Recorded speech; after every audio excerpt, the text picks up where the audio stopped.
స్త్రీ ఆధ్యాత్మిక శక్తి అనే కార్యక్రమానికి ప్రభువైన యేసుక్రీస్తు పేరిట మీ అందరికీ స్వాగతం.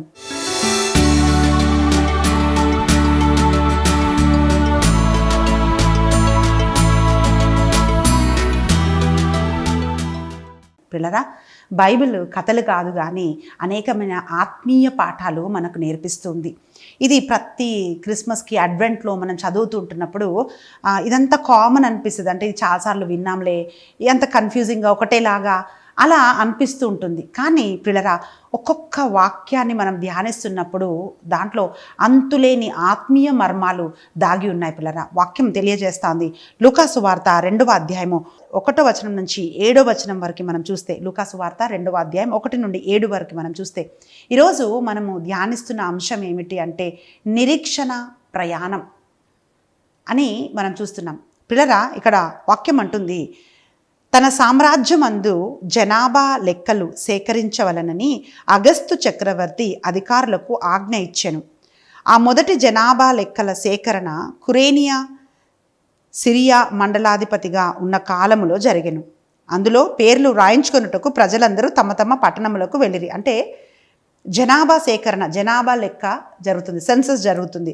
యోసేపు దావీదు వంశస్థుడైనందున గలీలియా సీమలోని నజరేతు నుండి యూదియా సీమలో ఉన్న దావీదు నగరమగు బెత్లెహేమునకు జనాభా లెక్కలలో తమ పేర్లు చేర్చుకొనుటకై తమకు ప్రదానం చేయబడిన గర్భవతి అయిన మరియమ్మను కూడా వెంటబెట్టుకొని వెళ్ళెను. వారచట ఉన్నప్పుడు మరియమ్మకు ప్రసవకాలం సమీపించెను. మరియు తన తొలిచూలు కుమారుని కని పొత్తిగుడ్డలో చుట్టి పశువుల తొట్టులో పరుండబెట్టెను. ఏలయన వారికి సత్రములో చోటు లేకుండెను అని వచనం మనం చదువుతున్నాం. పిల్లరా, ఇక్కడ మరియ తల్లి జోజప్పలు నజరేతు నుండి వాళ్ళు బెత్లెహేముకు ప్రయాణమై వెళ్తున్నారు. అంటే ఈ ప్రయాణమునే మనము నిరీక్షణ ప్రయాణము అని అంటున్నాం. పిల్లరా, ఎందుకు ఈ ప్రయాణము, దీని ఆత్మీయమైన అర్థం ఏమిటి అని అంటే, పిల్లరా, నజరేతు అనే పట్టణము ఎటువంటి ప్రాముఖ్యత లేని పట్టణం, ఎటువంటి అంటే చాలా చిన్న పట్టణం అన్నమాట. కానీ యోహాను సువార్త 1వ అధ్యాయం 46వ వచనంలో మనం చూస్తే నజరేతు నుండి ఏదైనా మంచిది వచ్చునా అని మనం చూస్తున్నాం. అంటే అక్కడ ఏ మంచి కూడా రాదు అంటే కొన్ని ద వేస్ట్ ప్లేస్ అంటుంటాం మనం. అయితే పిల్లగా, ఏ మంచి రాని ఒక స్థలములాగా నజరేతు ఉన్నది. నజరేతు అనే దానికి అర్థం ఏమిటి అంటే చిగురు లేక షూట్ అనే ఒక అర్థం హీబ్రూ భాషలో చెప్పబడుతుంది. యెషయా గ్రంథము 11వ అధ్యాయము 1వ వచనం ప్రకారము యెషే మొద్దు నుండి చిగురు పుట్టును అన్నట్లుగా ఆ చిగురుగా పిల్లరా, ఇప్పుడు చిగురు పుట్టి ఎంత టైం పడుతుందండి అది చెట్టులాగా మారి అది ఫలించి ఫలాలు ఇవ్వాలి అంటే. అయితే నజరేత్ అనేది చాలా చిన్న స్థలముని దేవుడు ఎంపిక చేసుకున్నాడు. పిల్లరా, వాక్యం ఏం పలుకుతుంది అంటే, మనుషులు చూస్తున్నట్లుగా దేవుడు చూడడు అనేది సందేశం ఇవ్వడానికి దేవుడు నజరేతును ఎంపిక చేసుకున్నాడు. ఆ చిగురు లాంటి దాన్ని మహావృక్షంగా చేసి చేసేలాగున దేవుడు నజరేతు నుండి మరియ తల్లిని జోజప్పలని బెత్లెహేముకు నడిపించినట్లుగా మనం చూస్తున్నాం. బెత్లెహేము అనగా దావీదు పట్టణము అని వాక్యం తెలియజేస్తుంది. మలాకి గ్రంథము 5వ అధ్యాయము 2వ వచనంలో వాక్యం ఏమంటుందంటే, ఇజ్రాయేలుని పరిపాలించు రాజు నీ నుండి వచ్చును. యూదాలోని బెత్లెహేమా, అంటే నువ్వెంత గొప్పదానివి, నీకెంత ధన్యత ఉంది, ఇజ్రాయేల్ని పరిపాలించు రాజు నీ నుండి వచ్చును అని చెప్పి బెత్లెహేము గురించి ఒక ప్రవచనము మలాకి గ్రంథం 5వ అధ్యాయం 2వ వచనంలో మనం చూస్తున్నాం. ప్రియులారా, అది రొట్టెల ఇల్లుగా పిలువబడుతుంది. వాక్యం ఏం పలుకుతుంది అంటే, ఈ చిగురు నుంచి ఫలించి రొట్టెలాగా పిల్లరా ఆ బెత్లెహేము వరకు మరియ తల్లి జోజప్పలు చేసిన ఈ ప్రయాణం ప్రతి ఒక విశ్వాసి చేయవలసినది. పిల్లరా, వాక్యం ఏమంటుందంటే, దాదాపు 100 నుండి 160 కిలోమీటర్ల దూరము వాళ్ళు ప్రయాణం చేసి వెళ్ళారంట. అంటే ఇప్పుడు 100, 160 ఇంచుమించు, ఇది ఎగ్జాక్ట్ కదండి, అప్రాక్సిమేట్గా ఇన్ని కిలోమీటర్లు వాళ్ళు ప్రయాణం చేసి వెళ్ళారు అని చెప్పి వాక్యము చెప్పబడుతుంది. అయితే ఈ ప్రయాణం అంత సులువైన ప్రయాణం కాదు పిల్లగా. మీరు ఒక్క నిమిషం ఆలోచించండి. ఈరోజు గర్భవతి అయిన స్త్రీలు ఒకవేళ వాళ్ళ ఆటోలో వెళ్ళినా లేక కారులో వెళ్ళినా ప్రయాణం చేసినా ఒక చిన్న స్పీడ్ బ్రేకర్ వచ్చిందనుకోండి, దాన్ని దాటుకొని వెళ్తే నాకేమైనా జరుగుతుందని కంప్లీట్ బెడ్ రెస్ట్. అంటే ప్రెగ్నెన్సీ వచ్చింది మొదలుకొని డెలివరీ అయ్యి మళ్ళీ పిల్లలు కొంచెం నడిచేంత వరకు కూడా కంప్లీట్గా మనం అంత అతి జాగ్రత్తగా మనం చూసుకుంటుంటాం. కానీ వాక్యం ఏమంటుంది అంటే ప్రసవ కాలం వచ్చిందంట. వాళ్ళు ఎక్కడికి వెళ్ళినప్పుడు, బెత్లెహేమ్కి వెళ్ళినప్పుడు, అంటే ఆమె నిండు చూలాలు, ఇంకా ప్రసవ కాలం సమీపమైనప్పుడు పిల్లరా వాక్యం ఏం పలుకుతుందంటే వాళ్ళిద్దరూ జోజప్ప యోసేపు మరియ తల్లులు అంత కష్టపడి ఆ ప్రాంతం వాళ్ళు చేసిన ప్రయాణం చేసిన ప్రాంతం ఎట్లాంటిదంటే ఇప్పుడున్న రోడ్స్ లాగా పిల్లరా ఒక 120 స్పీడ్లో 100 స్పీడ్లో పోయే ప్రయాణం చేసే అట్లాంటి ఒక ప్రాంతం కాదు. నడుచుకొని వెళ్ళాలి, గాడిదల పైన వెళ్ళాలి, కొన్నిసార్లు లోయలు, కొండలు, ఎత్తైన ప్రదేశంతో కూడింది. యూదయ సీమ అంటేనే అది కొండలతో కూడుకున్నది పిల్లరా. ఒకవైపు కొండలు ఉంటే ఇంకొక వైపు లోయలు ఉండి అంత భయంకరమైన ప్రయాణం చేసి వాళ్ళు జనాభా లెక్కలకు వెళ్ళారు అని మనం చూస్తున్నాం పిల్లరా. ఇది మనకేం సూచిస్తుంది అని అంటే ఈ వచనం మనం చదువుతున్నప్పుడు యేసు జననం అని హెడ్డింగ్ ఇక్కడ ఇవ్వబడ్డది. యేసు జననం ఊరికే జరగదండి. ఎప్పుడైతే గాబ్రియేల్ దూత తల్లి మరియకి అమ్మా నువ్వు కుమారుని కంటావు అని చెప్పారో, కంటావు అని చెప్పిన మొదలుకొని ఎక్కడ ఆ కుమారుడు పుట్టాలో అక్కడి వరకు దేవుడి ప్రణాళికలో మరియ తల్లి నడిపించబడుతుంది పిల్లరా. ఈ ఆగమన కాల ప్రయాణం మనకేం పాఠాలు నేర్పిస్తుంది, ఏమి మనం నేర్చుకోవాలి అంటే పిల్లరా, నిరీక్షణ అనేది కేవలము ఆలోచనలో ఉండేదే కాదు. విశ్వాసము నిరీక్షణలోకి మనం నడిపిస్తుంది. అంటే విశ్వాసం ఉన్నప్పుడే ఓకే ఇది జరుగుతుంది మన జీవితంలో అని మనం ఆలోచన కలిగి ఉంటాం పిల్లరా. అయితే నిరీక్షణ ఉన్నప్పుడు మనం అక్కడే ఆగిపోము, మనము ముందుకు వెళ్తూ ఉంటాం పిల్లరా. ఇక్కడ వాక్యంలో మనం చూసినట్లయితే హెబ్రీయులకు రాసిన లేఖ 10వ అధ్యాయము 36వ వచనం ఇట్లా తెలియజేస్తుంది. హెబ్రీయులకు రాసిన లేఖ 10వ అధ్యాయము 36వ వచనం ఇట్లా పలుకుతుంది, దేవుని సంకల్పమును నెరవేర్చి ఆయన వాగ్దాన ఫలమును పొందుటకు మీరు ఓర్పు వహించవలెను అని మనం చూస్తున్నాం. అంటే దేవుని వాగ్దానాలు ఒక మనిషి జీవితంలో జరగాలి అని అంటే దానికి ఓర్పు కావాలి ప్రియులారా. ఓర్పు లేకుండా మనము దేవుని వాగ్దానాలు మన జీవితంలో మనము నెరవేర్చలేం. అంటే అవి మన జీవితంలో నెరవేర్చబడవు.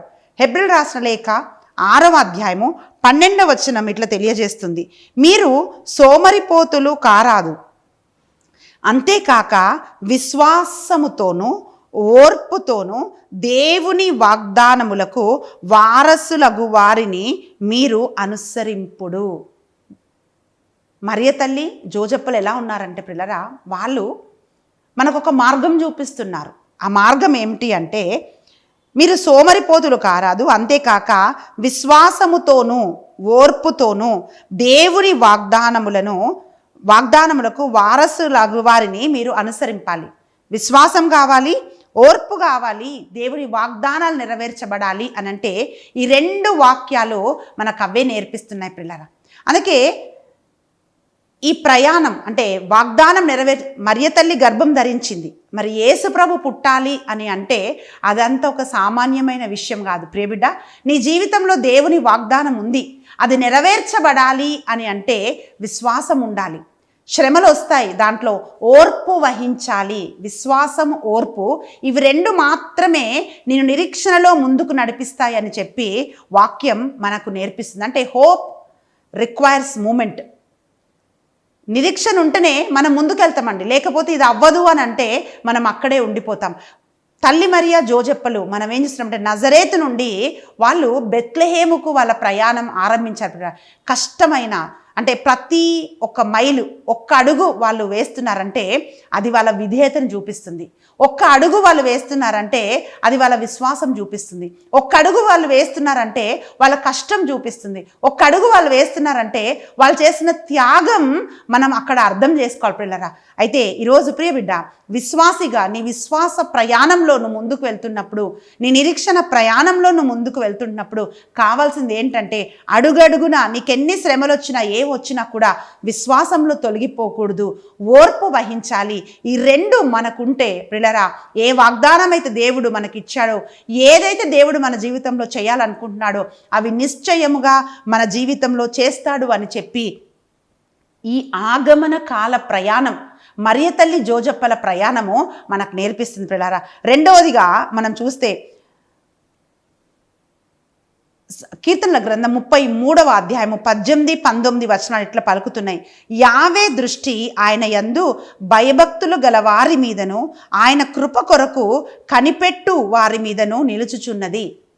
శ్రమలు ఓర్పులు వచ్చినప్పుడు నన్ను ఎవరు చూడట్లేదు అని మనం అనుకుంటాం కదండి. కానీ వాక్యం ఏమంటుందంటే దేవుని దృష్టి ఎవరి మీద ఉంటుందంటే దేవుని యందు భయభక్తులు గల వారి మీద, ఆయన కృప కొరకు ఎప్పుడు నన్ను దేవుడు ఈ స్థితి నుంచి లేపుతాడు, ఎప్పుడు దేవా అని ఎవరైతే ఆయన కొరకు చూస్తుంటారో వారిపైన ఎప్పుడు దేవుని దృష్టి ఉందంట. అంటే మనుషుల కళ్ళలో నువ్వు పడకపోవచ్చు, మనుషులకి నీ కష్టం తెలియకపోవచ్చు, మనుషులకి నీ విలువ తెలియకపోవచ్చు ప్రియబిడ్డ.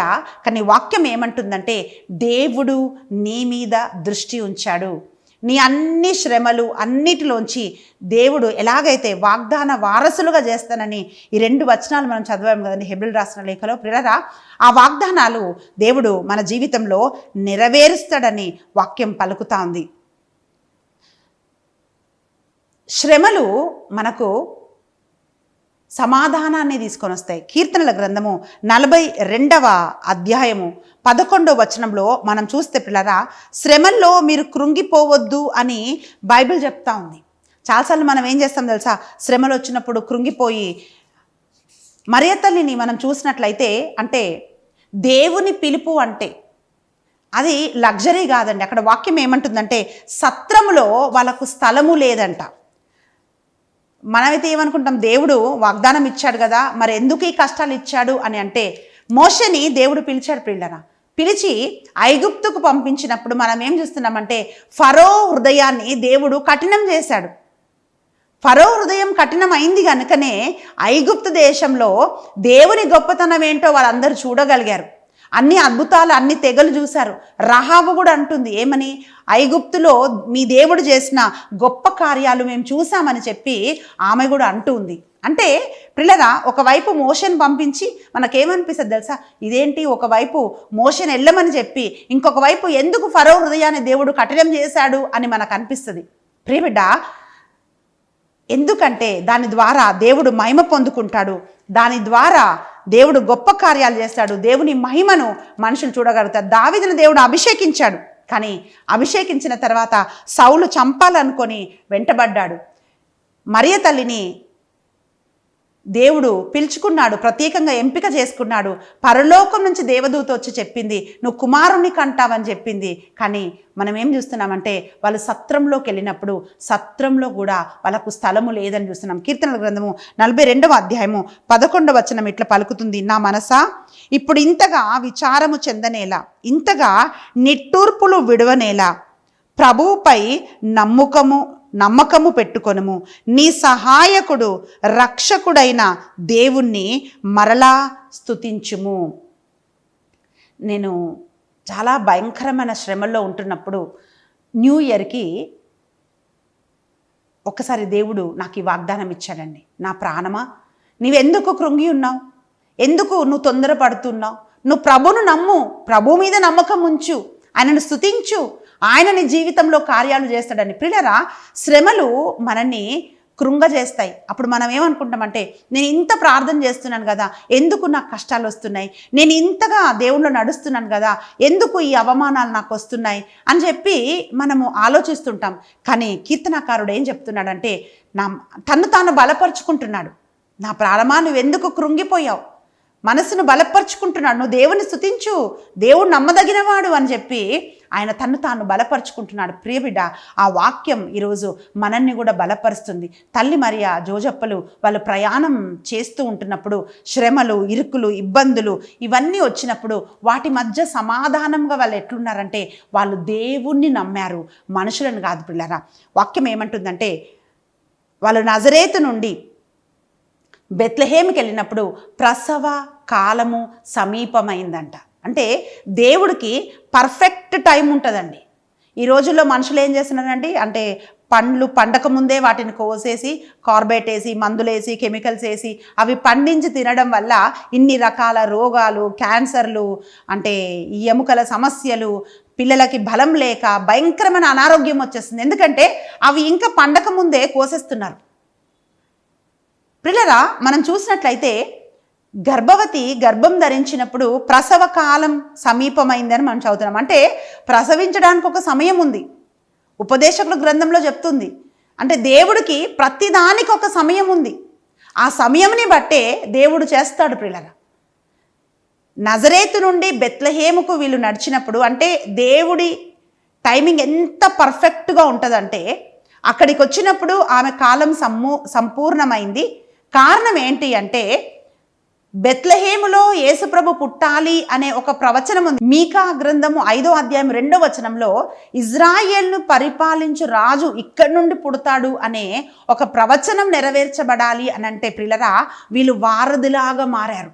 ఈ ప్రవచనము నెరవేర్పు జరిగింది. ఈరోజు ప్రియబిడ్డ, నువ్వు కన్నీరు విడుస్తున్నావేమో, కానీ వాక్యం ఏమంటుందంటే తగు సమయంలో ఆయన అంటున్నాడు, ఇదిగో మిమ్మల్ని మీరు తగ్గించుకొని ఆయన బలిష్టమైన హస్తముల కింద మీరు ఉండండి. తగు సమయం వచ్చినప్పుడు, సమయం రాని కొంతమంది ఏమంటారు తెలుసా, నా సమయం రాని నేను చూపిస్తాను, నా సంగతి ఏంటో అంటారు. కానీ దేవుడు ఏమంటున్నాడు తెలుసా, సమయం వచ్చినప్పుడు ఆయన నువ్వు ఉన్న స్థితిలోంచి నిన్ను లేవనెత్తడానికి ఎదురు చూస్తున్న దేవుడు అని వాక్యం పలుకుతుంది. ఎప్పుడైతే వీళ్ళు బెత్లెహేం చేరారో ప్రిలరా, సత్రంలో స్థలము లేదు, ఎవరు ఆదరించలేరు.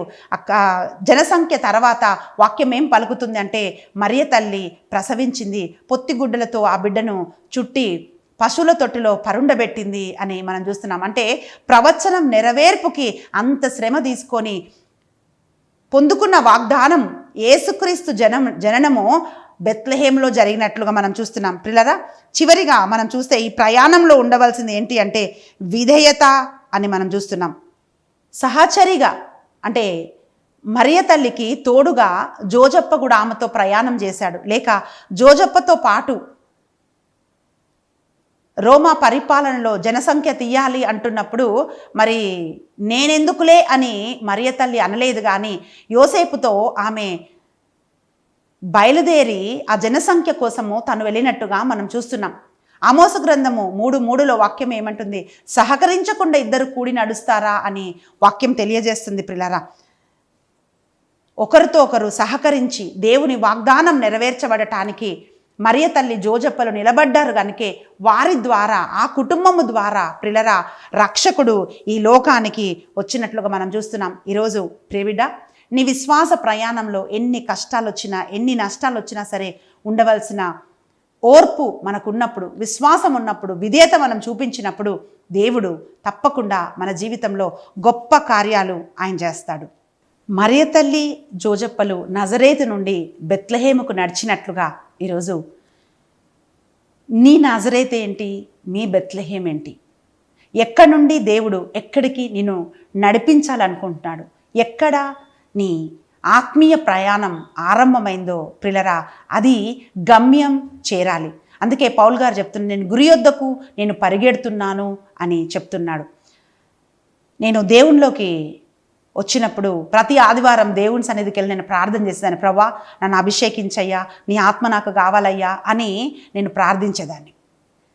అప్పుడు నేను ఇంకొక వైపు నేను చిట్ బిజినెస్ చేస్తుండేదాన్ని.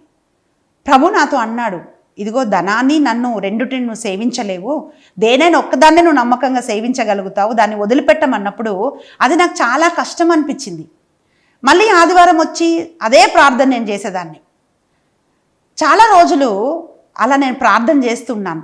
కానీ నాకు అర్థమైంది ఏంటి అంటే ఒకవైపు చేతిలో డబ్బులు ఆడతాయి, డబ్బులు కనిపిస్తాయి, లాభం వస్తుంది, అన్నీ చేతిలో ఉంటాయి. కానీ అది దేవుడి కోసం విడిచిపెట్టాలంటే చాలా కష్టమైన ప్రయాణం. రెండు నా ముందున్నాయి. దేవుడు క్లియర్గా చెప్పాడు, ధనాన్ని నన్ను రెండుటిని సేవించలేవు, ఏదైనా ఒక్కదాన్నే నువ్వు సేవించాలి అన్నప్పుడు పిల్లరా ఎంపిక చేసుకునే ఒక సమయం వచ్చింది. ఆత్మలో నేను ఎదగాలంటే నేను ఇవన్నీ వదిలేసి దేవునిలో నేను నిలబడాలి. ఒకవేళ దేవుడు నాకు వద్దనుకుంటే దీంట్లో నేను చెయ్యాలి అంటే ఒక ఆప్షన్ చెయ్యాలి రెండిట్లో. పిల్లరా అప్పుడు చాలా కష్టం అనిపించింది. అన్నీ వదిలేసినప్పుడు చాలా ఆర్థికమైన ఇబ్బందులు వచ్చాయి, చాలా సమస్యలు వచ్చాయి.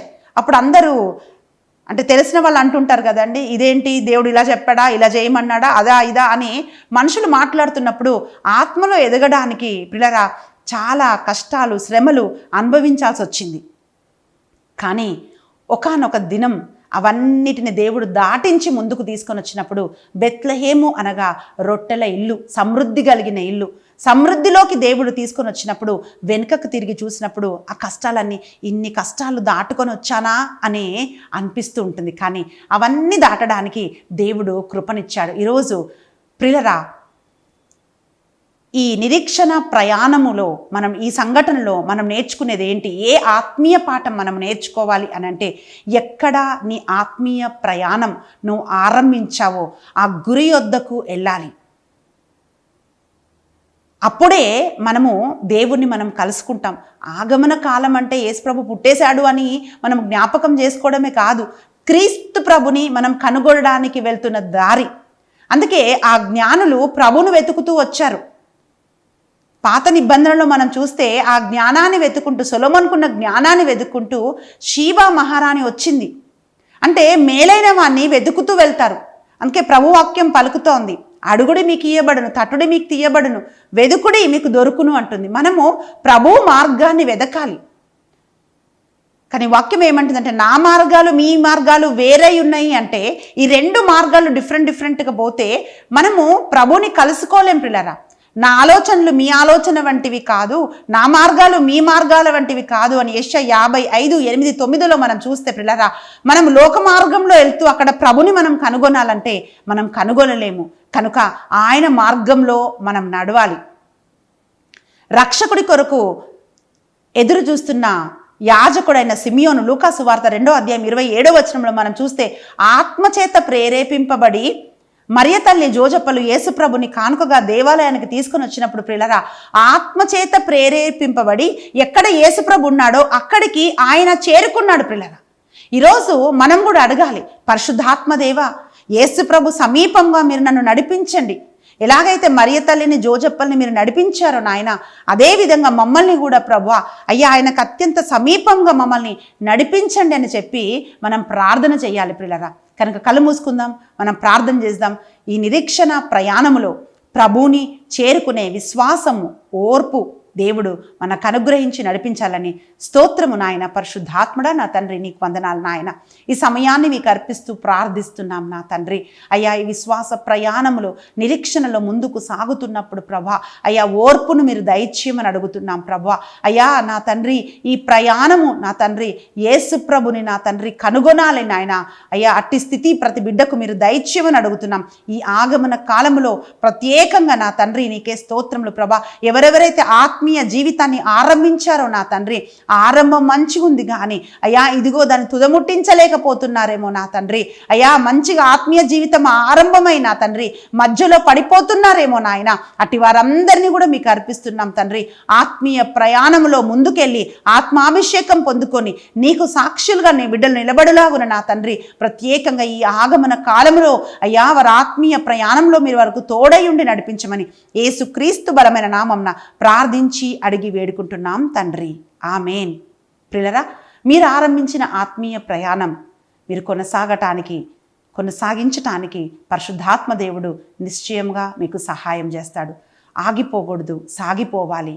ఆత్మీయ ప్రయాణంలో క్రీస్తు ప్రభుకి సాక్షిగా నిలబడేంత వరకు ఆయన మార్గంలో మనం నడుస్తూ ఉండాలి.